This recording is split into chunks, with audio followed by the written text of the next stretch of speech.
Donald Trump did a press conference yesterday, and he laid out what he's going to do about his business conflicts of interest. So Huffington Post explains here, President-elect Trump announced Wednesday that he would place his two sons, Donald Trump Jr. and Eric Trump, in charge of his multi-billion-dollar Trump organization. Quote, my two sons, who are right here, Don and Eric, are going to be running the company. They're going to be running it in a very professional manner. They're not going to discuss it with me. Sherry Dillon, a financial advisor at Morgan, Lewis and Bacchus, said at the event that Trump's sons would have no business-related contact with their father while he serves as president, and the company will appoint an ethics advisor to oversee any possible conflict. The president-elect and his daughter Ivanka Trump, whose husband will become a senior White House advisor, will resign all positions in the Trump organization, Dillon said. Dillon added that the Trump organization will not make any new foreign deals during his administration. The company will still pursue domestic deals. Okay, let me be clear about this. This is utter bullshit. There's so much to say about it. So at the end of his press conference, he said something like, so it's going to be turned over to my sons, and I want to be clear that I'm going to have nothing to do with it. And if at the end of 8 years they come to me and they didn't do a good job, I'm going to say you're fired. So that means you have something to do with it. You monumental, colossal idiot. I'm going to have nothing to do with it, but I'm going to fire them if they do a bad job. That would be the definition of you having something to do with it. So, what are you saying? Furthermore, is that enough lines of degrees of separation for you to be comfortable? If Hillary Clinton became president of the United States and she said, it's cool, don't worry, we're going to hand the Clinton Foundation over to Chelsea, would anybody say, oh, that's cool, yeah, there's no conflict of interest, it's just your daughter? No, there's still a conflict of interest there. Duh, there's still a conflict of interest. Duh. If it was turned over to Chelsea, I'd say, oh, right, I'm sure. We super duper promise, and we have an ethicist who we appointed, who I'm sure they're going to pay. So I wonder who the ethicist is going to listen to. They're going to make sure we never talk about business. I'm sure. I wouldn't trust the Clinton Foundation in Chelsea's hands. I don't trust the Trump business in Trump's son's hands.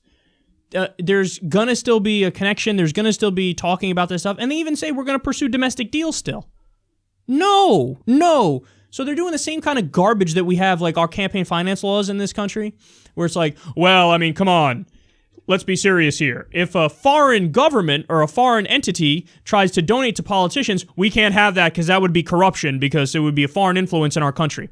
But if a billionaire U.S. citizen or a multinational corporation that's headquartered in the U.S. donates to our politicians, there's no corruption. I don't know what you're talking about. What do you mean? They're not going to do favors for that. I don't know what you're talking about.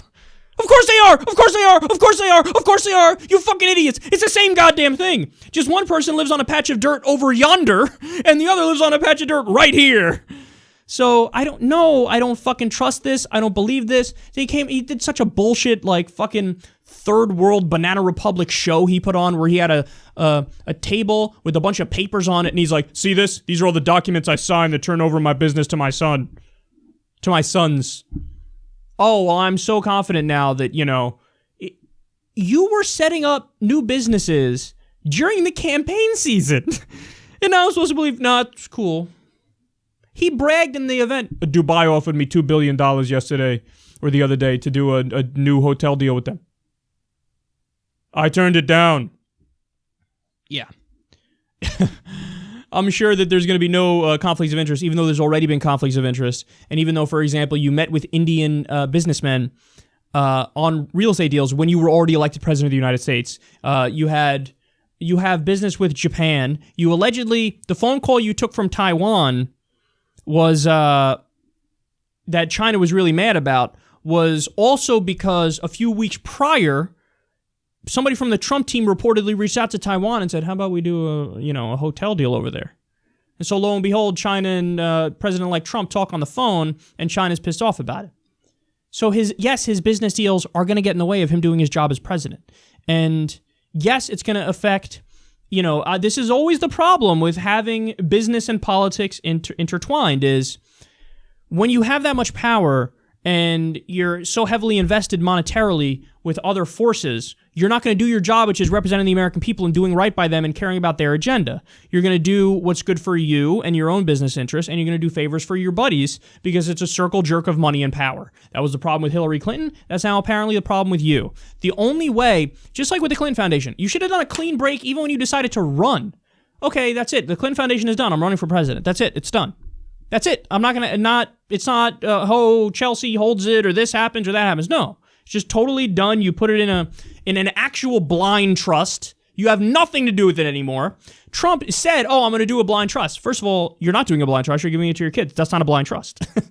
But he keeps saying shit like that. No, when you ran, you should have said no more Trump Foundation, no more giant business empire.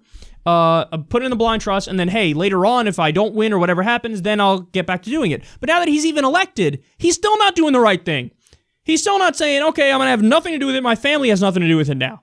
No, he's saying my family is going to have something to do with it, but don't worry, it's going to be super duper cool. We're paying this guy to tell us whether or not, we're paying this guy to tell us we can't talk about it. Gigantic conflicts of interest. And as I described to you guys before, he's $1.5 billion in debt mostly to Wall Street. You don't think he's going to do their bidding? His debt alone is enough of a financial conflict of interest, which compromises his ability to do his job. He's not going to look out for the American people. There's no doubt about that. And if you still think that, you're naive beyond belief.